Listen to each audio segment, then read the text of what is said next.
Very good morning, students. Welcome to the another session of subject called irrigation and hydraulic structures. In the previous class, in the previous lecture, we have discussed about what is different storage zones of a reservoir, and depending on the water storage capacity of a reservoir, how the different zones are created for a storage of water in the reservoir. And also in that we have seen different types of storage zones. Coming to the first one, useful storage or live storage, and the next one is dead storage, and next one surcharge storage, valley storage and bank storage. So in the previous class we have discussed about what are the different types of storage zones of a reservoir. In particular, dead storage. Dead storage is exclusively to fill the silt of the water which is coming throughout the floods. So whenever there is a high floods carrying towards the reservoir, there may be a chance of carrying a heavy silt in the water. So this silt is especially stored in the dead storage. So that particular dead storage is planned properly while the reservoir is planning. In a similar fashion, we have also discussed about the other type. We have seen a picture which is called as storage zones of a reservoir. What are the different storage zones, and we also discussed. Now coming to the next one, reservoir yield. So in the previous class we have discussed what is the definition of reservoir yield, what is the definition of yield, and we have also discussed about different types of yields like safe yield or firm yield, secondary yield, or else we also call as average yield. So here yield is nothing but the maximum quantity of water which can be supplied from a reservoir in a specified interval of time. Whereas coming to safe yield is nothing but it is the maximum amount of water supplied during dry periods. Coming to the secondary yield, the amount of water available in excess of safe yield, that is considered as your secondary yield. Coming to the arithmetic yield. Arithmetic yield is nothing but it is summation of average of the safe yield as well as the secondary yield for a long period of time is considered as your arithmetic yield. Now these are the different yields we have discussed in the previous classes. Now moving on to next slide. Now coming to the next topic, which is what is a mass inflow curve, how a mass inflow curve is prepared. So this also we have introduced in the previous lecture.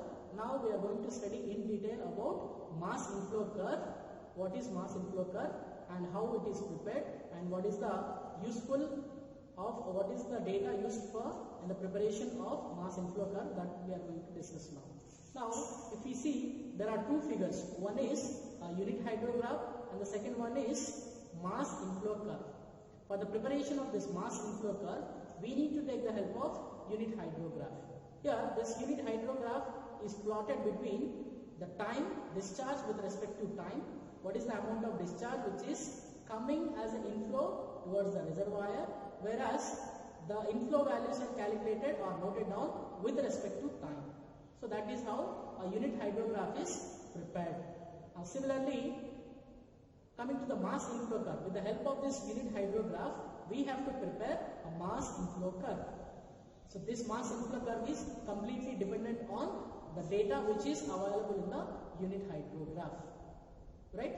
Now let us see, there is a hatched portion in the unit hydrograph. This hatched portion we are considering it as, we are going to prepare a mass inflow curve 3 different years. Right? So that is how we have hatched the volume of water which is collected as inflow in the reservoir for 3 different years. So the same data is indicated in the mass inflow curve also. Wherever the ordinate AB is there, that ordinate AB is indicating the total volume of water which is accumulated at that particular period in the reservoir. Means this is unit hydrograph indicates individual year data, whereas the mass inflow curve is indicating the accumulated inflow values of the reservoir inflow. Okay, now that is how it is continuously rising mass inflow curve. Right? Now let us move on to the next slide. Now here we have considered 3 different years data. right? 1957 to 1960. So here what happens, that volume T1, now let us go to previous one, this figure, here whatever the volume T1 is indicated, that is indicated with the ordinate AB in the mass inflow curve. Means whatever the ordinate AB is there, that is indicating the total amount of volume of water hatched in the unit hydrograph. Ordinate AB is equal to the volume of water hatched in the unit hydrograph. Please understand. Now, let us assume if there is a continuous rise, sharp rise in the mass inflow curve, that indicates there is a heavy inflow or heavy floods are coming to the reservoir. That is indicated by the sharp rise in the mass inflow curve. For example, if the mass inflow curve is flat, means whenever there is a no inflow to the reservoir, then what happens? The curve will not rise. It will be flat like this horizontally. Means you need to understand, whenever there is a sharp rise in the mass inflow curve, that indicates there is a heavy floods coming to the reservoir. Heavy water flow is coming to the reservoir. Whenever there is a flat curve is observed, then that represents there is no inflow to the reservoir levels. Okay, this is how mass inflow curve is prepared. Now, why we have to prepare this mass inflow curve with respect to, by using the data which is indicated in the unit hydrograph? That is because of we can estimate the reservoir capacity, how much amount of capacity of reservoir is required to store the water. This particular reservoir capacity can be estimated by using this mass inflow curve. So that is how it is helpful, right? Now let us move on to the next slide. This already discussed. What are the key features of preparation of unit mass inflow curve? That is already discussed. Sharp rise indicates heavy floods, whereas horizontal flat line indicates there is no inflow to the reservoir. Now moving on to the next slide. Now here, along with the mass inflow curve, you need to prepare a demand curve also. For example, some amount of water is stored in the reservoir for a particular year. So then what happens? That amount of stored water will be supplied in the particular specified interval of time. So inflow to the reservoir will be there. At the same time, whatever the water stored in the reservoir, that will be supplied to the different purposes. For example, irrigating a land. So, while preparing mass inflow curve with respect to unit hydrograph data, you need to prepare a demand curve also. Means how much inflow is coming to the reservoir and how much amount of water we need to supply at a regular interval of time. So, on the same scales, by using unit hydrograph data, you need to prepare both. You need to prepare mass inflow curve. In a similar fashion, you need to prepare a demand curve also. So, if there is a constant demand for a particular interval of time, then the curve is indicated like the first one, which is a straight line.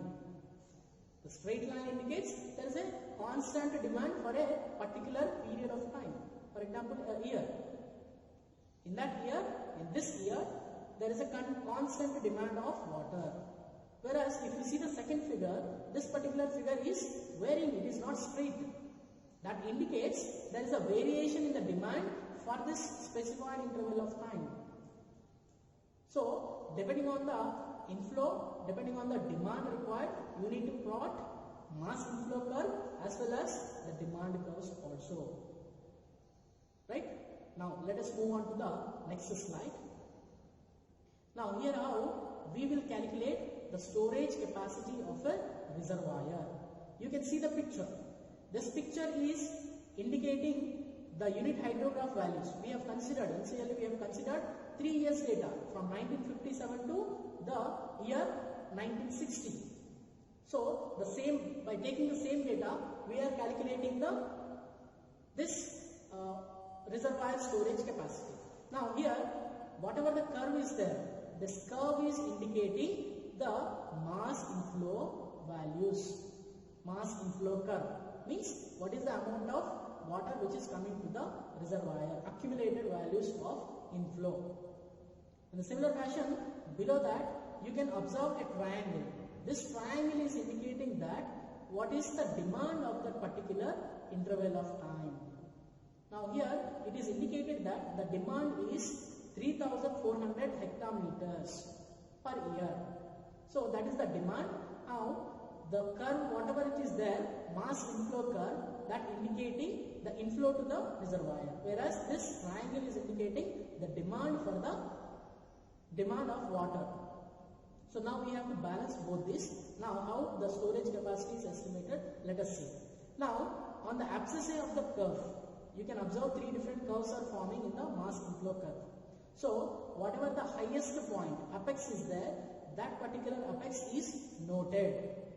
And that particular apexes are marked as A1 in the first curve, A2 in the second curve, A3 in the third curve. These are the three apexes, A1, A2, A3 for the three different intervals, three different times. Now, after marking this apexes, you need to draw a tangent. You need to draw a tangent with respect to the demand of that particular water. What is with respect to demand curve? You need to draw a tangent between these abscesses like this. A1 to B1, one tangent is there, and from B1 to A2 to A1 to A2, A1 to B1, as well as B1 to A2, and A2 to B2, and B2 to next one. So this particular tangents you need to draw with respect to the demand curve, which is constant continuously. So that is how the tangents are also forming in the straight line. Now what happens here, you can see. Now we have to measure the vertical intercepts with respect to the tangent curves. Whatever the three tangents lines are drawn, with respect to that we have to draw a vertical intercepts like E1, C1, E2, C2, E3, C3, etc. In a similar fashion, you can also see the curve E1, D1. The E1, D1 is indicating whatever the amount of water that we need to supply. Means, if you take the first curve, whatever the intercept is there, E1, D1, C1, that particular intercept is indicating that C1 and D1, whatever the C1, D1 line is there, that particular portion is representing that is the amount of water which is coming as inflow to the reservoir. Whereas the D1, E1 curve is, the D1, E1 line is there, that particular D1, E1 line is representing that this much is the amount of water you need to supply for the demand. Means we are in shortfall of E1, D1 because our demand is E1, C1, but we have a inflow of D1, C1 only. So that is the reason, to meet the requirement E1, C1, we have to give a storage of water such as the volume indicated by E1, D1. Right? Similarly, you can observe E2, C2 is the demand for the next curve, next year, and as well as E3, C3 is the demand for the next interval of time. So similarly, right? So you can observe how the different demand curves and inflow by vertical intercepts. So similarly, what you can understand from here is this particular, right? So out of this, which one is indicating the net inflow, right? Now obviously C1, D1 is indicating the net inflow, whereas E1, D1 is, C1, E1 is indicating the demand, and whereas E1, D1 is the amount of water to be provided from the reservoir. Now out of these three vertical intercepts, whatever the biggest vertical intercept is there, that is considered as your required reservoir capacity. I am repeating again, whatever the biggest vertical intercept is there, that is considered as your required reservoir capacity. Now here, what is the biggest volume? This one is 2100 is the biggest vertical intercept, right? So that is your required reservoir capacity, right? Now we got what is the required reservoir capacity from this. Now let us move on to the next slide. Now here, whatever the numerical figures which are mentioned in the figure, by that you can conclude one thing that, right, that is vertical distance between the two successive. See, you can observe that tangent in the first curve and tangent in the second curve, there is a difference. Means whenever there are excess flows will be moved by the spillways. So in between the curve, what is that? B1 as well as A2. There is a change in the A1, B1 is the first tangent. So next tangent is starting at a distance of from A2 to B2. It is not from B1 to B2 because there is a spillway. Spill of water is there, which is 800 hectometers. Means the vertical difference between the two tangents. One tangent is here, the other tangent is here. So the vertical difference between successive tangents is considered as your spill of water, quantity of spill of water. So that is first thing. Now here, what we can conclude from the figure is the required reservoir capacity is 2100 because it is the highest or vertical intercept. Now the second one is assuming that the reservoir is full at A2 and it is depleted by a quantity of E1 B1, that is, let us assume 2100 minus 800. So it is depleted, means the reservoir level at A1 is depleted to 1300 at B1. So again there is a full reservoir level at A2 and there is a spillway of 800. Then from A1 to B2 we have, and there is a huge loss of inflow, means there is no inflow, right? So the maximum vertical intercept is 2100.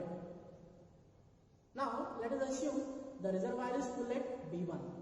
Okay, similarly let us assume that the reservoir is full at A2, the reservoir is full at A2 and it is empty at B2 because A2 it is full and this is meeting the requirement, right? The reservoir is full at A2 and again it is empty at B2. In similar fashion, again it is full at B2. Okay, the quantity of spill of water is 800 hectometers. Now this is how we need to estimate the storage capacity of a reservoir. Right? Now moving on to next topic, reservoir sedimentation. So this reservoir sedimentation we will be learning in the next classes. So that's all for today. Thank you so much.